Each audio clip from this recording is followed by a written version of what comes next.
When we come to hijab, and that's a big topic, and the third book on my syllabus that I used this past semester was a brand new book that just came out in April. It's called A Quiet Revolution, and then it has a subtitle, The Hijab from the Middle East to America or something. I'll show you the book in a minute. And it's by Leila Ahmed, who is, at first I thought of her as a secularist scholar. She's respected in the field of women in Islam, but she has actually a very interesting program on PBS that I heard a few years back, and I was surprised that she was defending. It's like, oh, women here who wear the hijab in America are not forced; they choose to do that. And I was like, oh, good for her. And then she came up with this new book, which is very interesting to read, but again, it's not just about women. Like, to talk about women, you have to talk about men and politics and history and put things in context. So she was showing, the movement of how first there was colonialism in the Middle East, and then with the British and the French and people exposed to Western culture, they start thinking of themselves as inferior, of women dressing very traditionally as backward. So there were people who came out and was like, oh, we should liberate our women, we should educate them, but they should also go out, bareheaded and wear whichever fashion they want to follow and so on. So there was for a number of years, like my mom was born in 1925, and all her childhood pictures, she's just dressed in any regular clothes.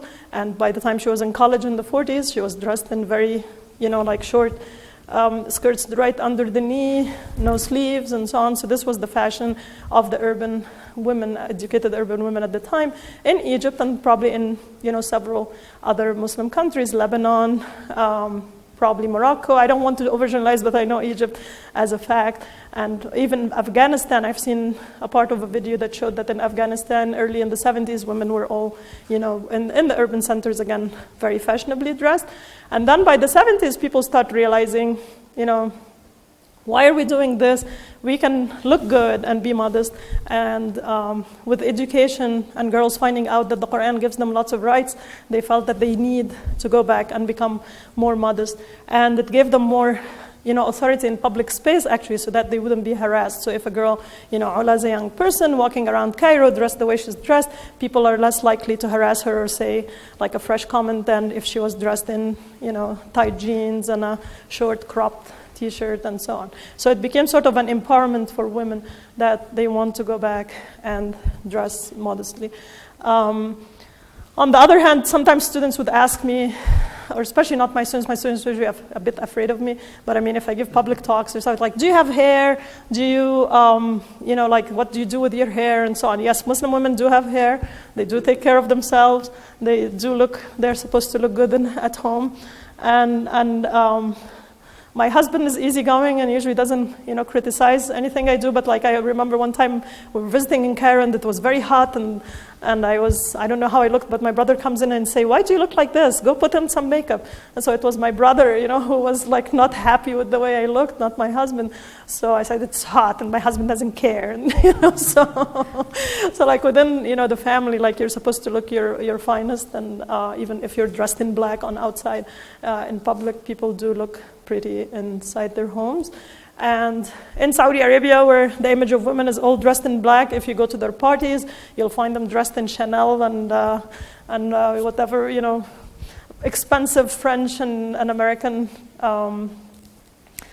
like designer clothes, and they do wear that under their, and they vie with each other of, who has the latest fashion. And again, one of the books I used, which would be cute for you to read, even though I had 3 male students and 6 female students, and the male students and 1 female student claimed that this is not the type of book we read. It's called Girls of Riyadh, and it's a very interesting novel about the love life of 5 young women in Saudi Arabia. So you read it? No, it sounds good. Yeah, it is good. Even on the streets, their bags would be like $3,000 handbags. Yep. So you can see from, I know, and there's lots of contradiction that it's hard. One time, a few years back, we were showing a movie on Hajj here in this institute, and we're, after a lecture on Hajj, everybody gets wrapped up, especially the male, in those two sheets, so you can have equality, and nobody could tell who's rich and who's poor. And then a teacher was looking at the video, and she could say, "Excuse me, that guy has a Rolex watch on." So it's like, yes, people do, find ways to distinguish themselves, but the idea going to Hajj, you don't, there should be equality. So the same with the Saudi women. Yes, there are pictures. I actually have a presentation on Saudi Arabia that my students just did this semester, and maybe we'll find one of those pictures after I'm done with this. So when you say only in public places or mixed company, does that mean at home with your brothers? Brother, father, children, uncle, aunts, like people who you cannot marry. So the idea is like if anybody is somebody who could be a prospective husband, then you don't want to show your beauty. And only the older women. So in the Quran it says if a woman is older, and it doesn't specify what age, but it says that she's not interested in marriage anymore, then she can show off more of her beauty. So when it's too late, so. Yes, Karim. I noticed your last comment here about women who choose to wear hijab feel it gives them dignity. Teslim Ben Halim is this woman, Muslim woman in Texas who does consulting in business settings. And she quotes often a study that she didn't do, somebody else did, of Western women in corporate settings. And the higher they go up the corporate ladder, the more they cover up.